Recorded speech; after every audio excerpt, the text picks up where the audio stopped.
Hello and welcome to Gibu's Quickies, where my goal is to tell you within 1 hour of gameplay whether the game can really grab your attention and keep it.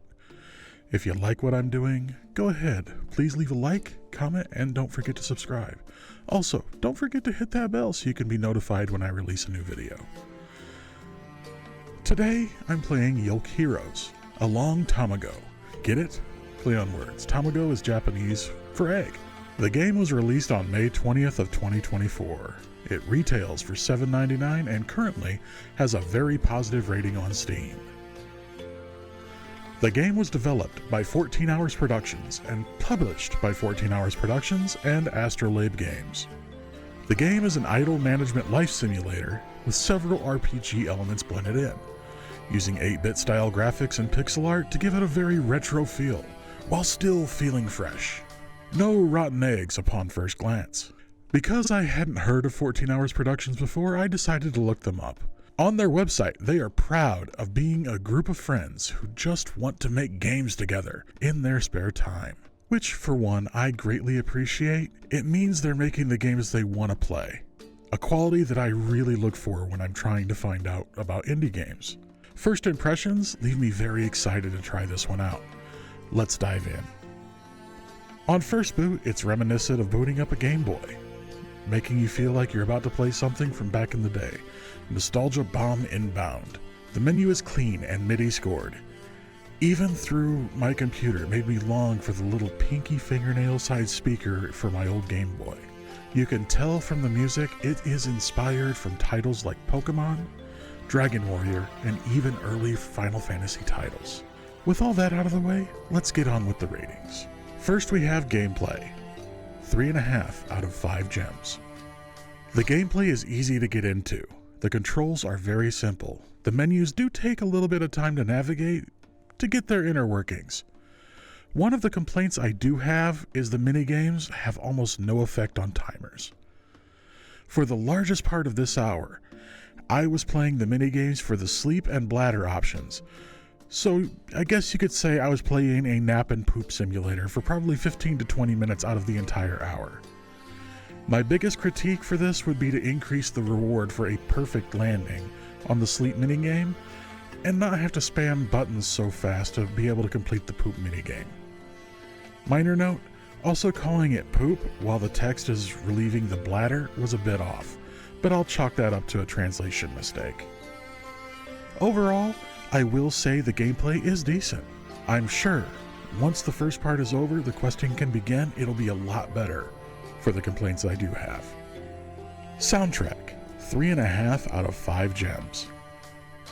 The soundtrack of the game again reminds me of old school Nintendo RPGs, like Dragon Warrior, or if you're not in the United States, Dragon Quest, or the original Final Fantasy, with just a hint of Game Boy, Pokemon, maybe Red or Green.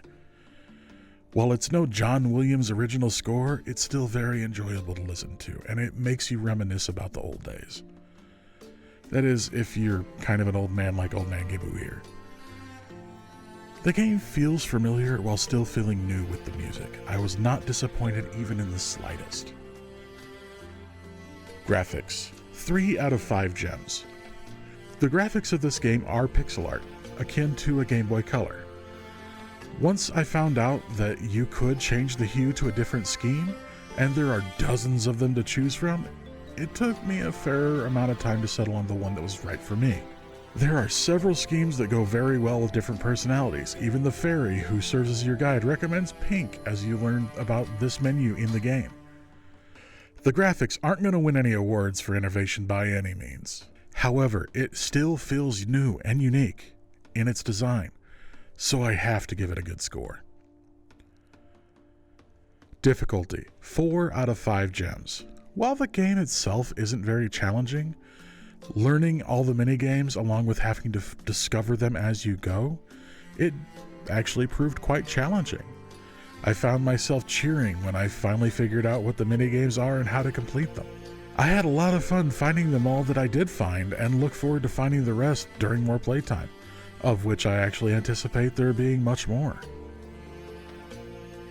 Immersion, 4.5 out of 5 gems.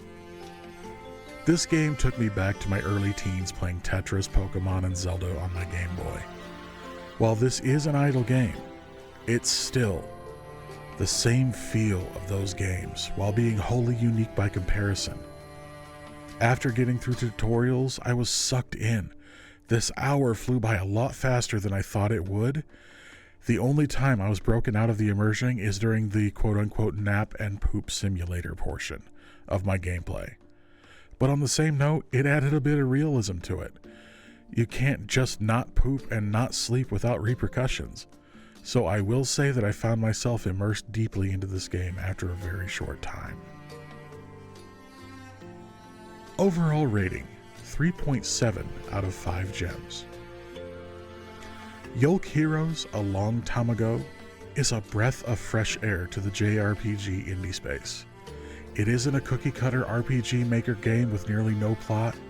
It actually has heart, it has soul, and it has humor to bind it all together.